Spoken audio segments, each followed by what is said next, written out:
He's almost a decade in the NFL. He's been to a Super Bowl. He's been a Pro Bowler. He's also helping businesses out in Buffalo with the Buffalo Business Blitz. He's raised almost $500,000. He's part of the community. Told us last week he loves it. They beat Baltimore, and he is now joining us live. The Bills cornerback Josh Norman, friend at Fox. We had him on our show for years. All right, so you'll go from playing run-centric Baltimore to Patrick Mahomes in Kansas City.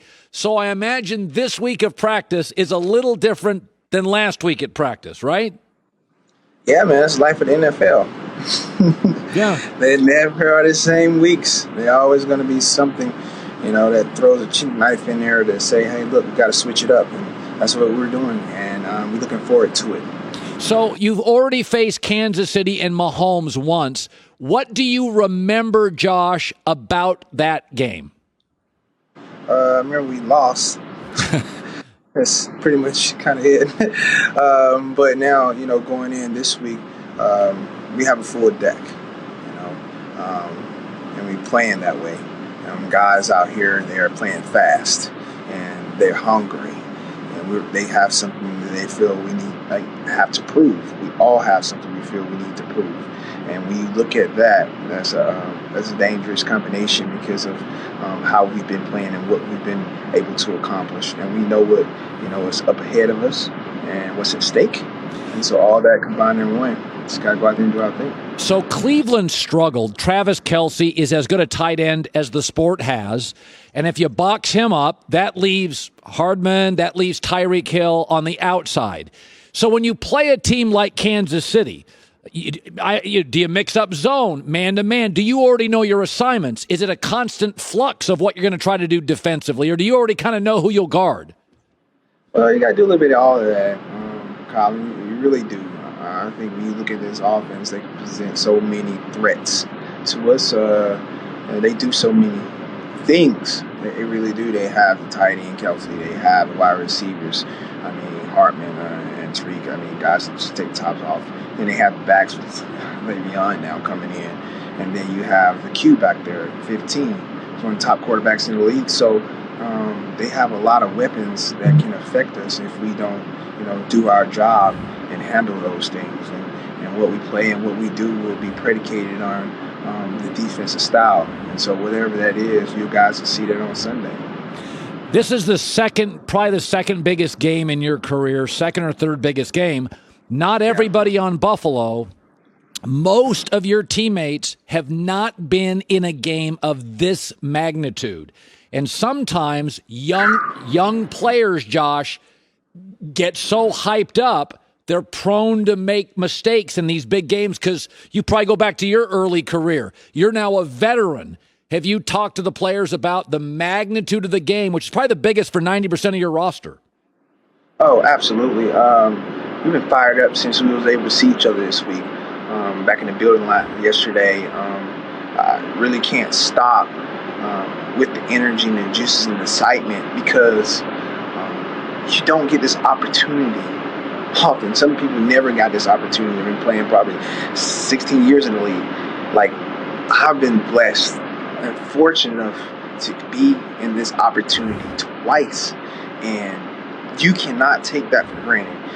Whatever you got to do this week is the only week that matters, and letting those guys know that, understanding that, hey, look, man, whatever you got to give, whatever you got to do extra to get yourself motivated for this moment, look, it don't come often. It's no tomorrow, it's no next week, it's only this week. And if you struggling for juice, we got people that can find it and get it for you. I know I'm going to have a whole bunch on the sideline with those guys. And whenever the opportunity presents itself to go in, I'm going to continue to bring that. And I know other guys are as well. You got Diggs, you have the lead quarterback, Josh Allen. He's bringing it. Offensive line, defensive line. Guys in the back and secondary, up front. And the special teams, oh my gosh, man. And we're just going to go out there and we're going to play our style of football. So last week, Taron Johnson, the biggest moment in his career, it was as big a moment as the weekend had. He intercepts the ball in the end zone. Take me to the play, what you're thinking when it happens. Let's go back to that. Well, listen, we playing cover two drop. He just cheating. He sees it. he breaks on the ball like he always have been doing in practice and been coached to do, man. I don't think nobody's more happy with him than Jimmy right now in the South.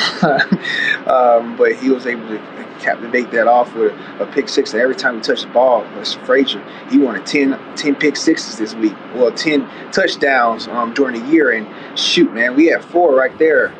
We can get to our goal, hopefully, but not. We probably won't. But still, at the same time, he gave us something to strive for. And Taryn, it's his second pick six of the season, so he's been there before, and he's touching the pay dirt again, man. It was a backbreaker to the Baltimore Ravens when that happened, because we knew that we was up, and you can see Trey right there out in front of him, man, just getting that extra block to spring him.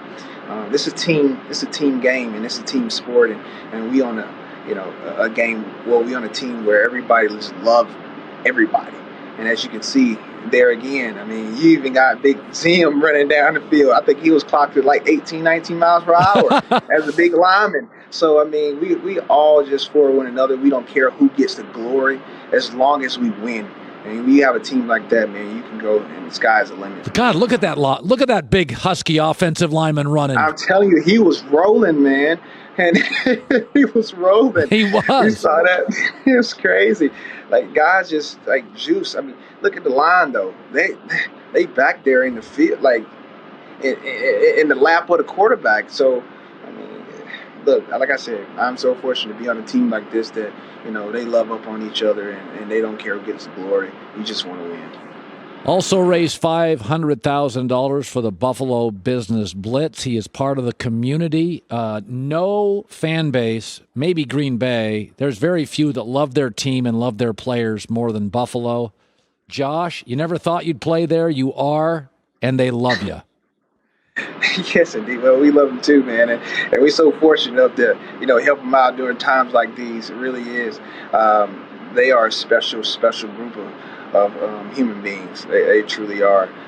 Bills Mafia is an elite. If anybody want to model how a fan base should be, look at them. Take no note, because they almost raised close to, if they not already, $2 million during this COVID from their donations. They donated to Josh Allen's fund. They donated to Lamar Jackson from what just happened with him, like some $400,000. They donated a meal plus to Josh Allen earlier, and now coming up on close $600,000 for us. And it's been phenomenal how impactful they have been during this time. Like, I can't even put it in words. They've been great. And Western New York in itself, just supporting everyone out here in the businesses from the struggling of what COVID has, presented to everybody. I'm just grateful that I'm able to, do all I can in the community here in Buffalo. Josh Norman, good talking to you. Good luck this weekend against Patrick Mahomes and the Chiefs. Oh, yeah, Kyler, man. We got to bring one home. All right. Hi, everybody. Thanks for watching. Subscribe here to get the latest from the show. Also, be sure to check out more of the best clips from The Herd, or go watch a few segments from other shows on FS1.